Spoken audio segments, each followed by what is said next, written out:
Chers internautes d'ici et d'ailleurs, bienvenue sur ADN avec votre émission Focus. Focus, c'est l'émission qui met en lumière la jeunesse africaine issue de la diaspora. Et nous avons le plaisir aujourd'hui d'accueillir un invité qui nous vient du pays des hommes intègres, à savoir le Burkina Faso. Notre invité du jour n'est autre que Alfred Bewinding Sawadogo. Alfred, bonjour. Bonjour. Alors, bonjour. Alfred, vous êtes co-initiateur et en même temps président d'une section d'un mouvement que vous avez créé, c'est-à-dire un mouvement de réflexion sur les opportunités de développement au Burkina Faso. Est-ce que vous pouvez revenir un peu sur les objectifs et l'intérêt de la création de ce mouvement?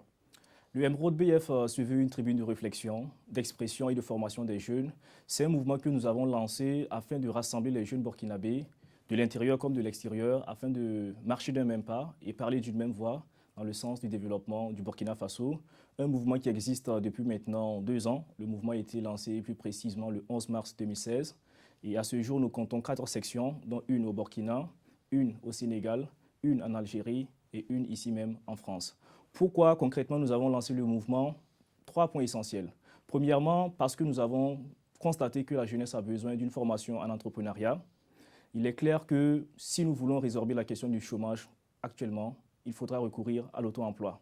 Il est clair que l'État, quelle que soit sa bonne volonté, ne peut pas embaucher tout le monde. Donc nous faisons la promotion de l'entrepreneuriat premièrement. Deuxièmement, nous donnons des formations en leadership parce que nous sommes conscients que la réussite aujourd'hui n'est plus seulement conditionnée par les seules compétences techniques. Au-delà des compétences techniques, il faut savoir communiquer, il faut avoir confiance en soi, il faut savoir nouer des relations. En ce sens, donc, nous aidons les jeunes à développer leur potentiel de leader et donc à pouvoir booster leur carrière. Et troisième point qui est essentiel et sur lequel nous insistons le plus, c'est que la jeunesse a besoin d'un cadre d'expression, un cadre où on va échanger sur les questions de développement. Alors nous avons créé le Emerald BF comme tribune idéale où les jeunes peuvent poser des questions, où ils peuvent exprimer leurs idées, où ils peuvent partager leurs visions, où ils peuvent défendre leurs convictions quant aux questions de développement. Donc c'est vraiment cet esprit qui nous a amené à lancer le mouvement international Emerald BF. Alors, votre mouvement Emerald BF, donc on voit que vous mettez en tout cas l'accent sur la jeunesse et vous le savez mieux que moi, aujourd'hui la jeunesse constitue la moitié aujourd'hui de la population africaine. Population africaine disparate, dynamique et vivante. Et aujourd'hui, comment vous prenez en compte cet enjeu démographique? Est-ce que selon vous, un potentiel ou des risques? Effectivement, la jeunesse constitue l'essentiel de la population du continent. Les statistiques font état de près de 70%, les jeunes qui sont âgés de moins de 35 ans. Et effectivement, cette démographie peut se voir sous différents angles. Je ne dirais pas que c'est un avantage, je ne dirais pas que c'est un inconvénient, mais je dirais plutôt que c'est fonction des conditions dans lesquelles nous encadrons cette démographie. Si nous avons beaucoup de jeunes et que nous mettons en place les structures et les politiques qu'il faut pour promouvoir cette jeunesse, c'est-à-dire la former, l'éduquer et surtout multiplier les opportunités d'emploi dans nos pays, je pense bien que dans ce cas, ce sera un avantage pour nos pays. Par contre, si rien n'est fait pour encadrer cette jeunesse, pour l'accompagner dans le sens de la formation, de l'éducation et de l'emploi, cette jeunesse risque d'être une bombe à retardement, chose que nous ne souhaitons pas. Alors, jeunesse bombe à retardement, c'est réel, nous ne le souhaitons pas. Et pour vous, l'une des solutions, c'est l'entrepreneuriat. Ce n'est pas l'apanage, mais vous dites que c'est l'une des solutions. Oui. Et j'entends un autre son de cloche venant d'un philosophe sénégalais qui nous dit qu'en réalité, la notion, l'invitation et l'incitation à l'entrepreneuriat qu'on fait à la jeunesse africaine, surtout à la jeunesse étudiante, c'est un mirage et c'est une façon de ne pas engager ses responsabilités. Quel regard portez-vous sur cette analyse plus ou moins critique? Oui, cette pensée a le mérite de soulever le fait que l'entrepreneuriat ne vient pas par coup de baguette magique, c'est-à-dire que voilà, on ne se lève pas du jour au lendemain pour dire je deviens entrepreneur. Cela est d'autant plus important à souligner qu'en Afrique, essentiellement, nous avons été éduqués dans ce que j'appelle la mentalité de la fonction publique, c'est-à-dire que la plupart d'entre nous sommes allés à l'école pour avoir des diplômes et un jour intégrer la fonction publique. Et donc, ayant été élevés dans cette mentalité, donc, nous sommes dans une mentalité qui ne nous permet pas de prendre des risques, alors que l'entrepreneur, par définition, c'est celui qui aime prendre des risques. Donc, vu qu'en amont, les conditions ne sont pas réunies, c'est-à-dire en termes de mentalité, en termes de compétences pratiques, parce que l'entrepreneur également essaie de nouer des relations, il s'est créé un réseau. C'est carrément un projet de vie, l'entrepreneuriat. Ce n'est pas quelque chose du genre, quelqu'un a échoué dans la vie, on lui dit « deviens entrepreneur ». Non, ce n'est pas ainsi. C'est un projet qu'il faut mûrir, c'est une idée qu'il faut mûrir avec un financement à l'appui et également travailler sur la viabilité d'une entreprise parce que le tout, ce n'est pas de lancer une entreprise. On connaît des entreprises qui sont nées et après 6 mois, après 7 mois, ils ont dû mettre la clé sous le paillasson. Donc, c'est carrément un projet qu'il faut mûrir, qu'il faut encadrer, qu'il faut financer, qu'il faut soutenir. Si donc ces conditions ne sont pas réunies, il serait difficile d'avoir des entrepreneurs en Afrique. Donc ce qui peut permettre à l'entrepreneuriat de réussir et justement de créer de la richesse dont on a besoin pour développer nos pays, c'est un entrepreneuriat qui est bien encadré, qui est bien soutenu et qui est promu comme il se doit. Non pas seulement dans les discours, mais par des actions concrètes.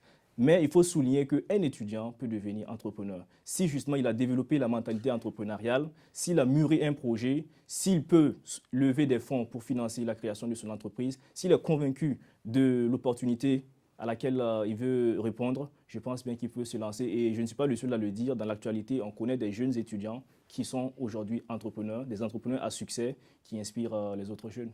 Alors, la jeunesse comme levier de développement, mais on connaît aussi la jeunesse comme un vigie, une vigie de la démocratie en Afrique. Et aujourd'hui, cela aussi s'est illustré, on va dire, au Burkina Faso. Cette jeunesse en mouvement, cette jeunesse contestataire, cette jeunesse de la proposition, cette jeunesse qui se dit, en tout cas, les sentinelles de la démocratie ont en tout cas mis fin à un régime totalitaire de plusieurs décennies. Quel regard portez-vous, par exemple, sur le mouvement du ballet citoyen et au-delà du regard que vous portez sur ce mouvement, quelle analyse faites-vous de la suite de la révolution des Burkinabés?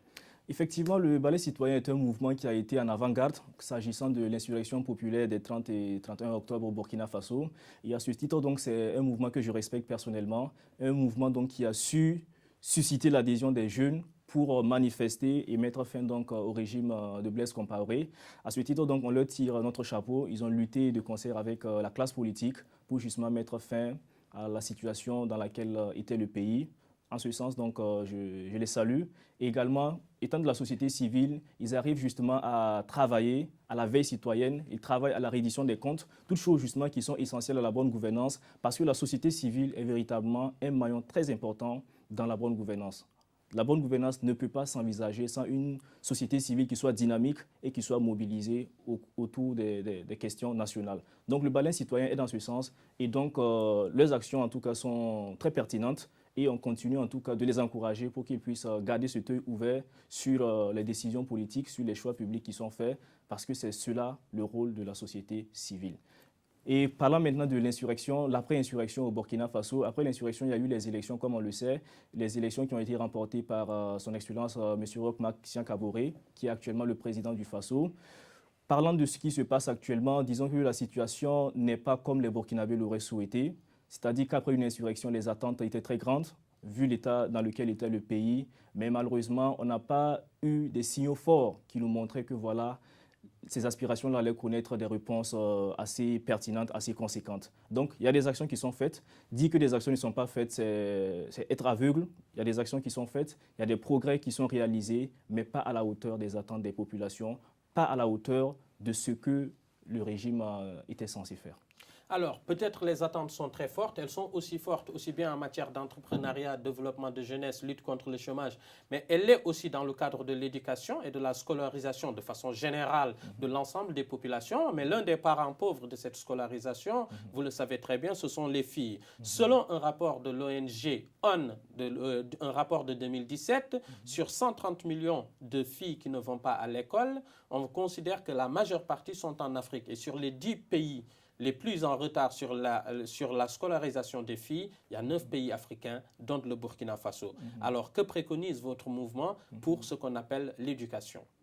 Effectivement, l'éducation est une question éminemment importante et plus précisément la question du genre aussi, puisque c'est la relation, c'est de la question du genre et la question de l'éducation.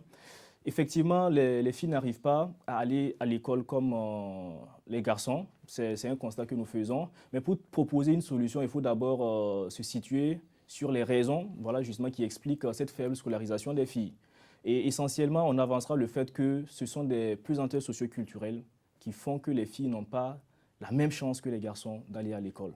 Et comment donc agir sur ces leviers, c'est-à-dire les pesanteurs socioculturelles? Il faudra travailler, je dirais, à rehausser l'image de la femme dans la société africaine de façon générale et la société burkinabés de façon particulière. On dira, oui, il faut encourager les parents à envoyer les enfants à l'école et tout, mais il faudra aller à la racine. Et la racine, c'est ça. La racine, c'est l'image que nous avons de la femme.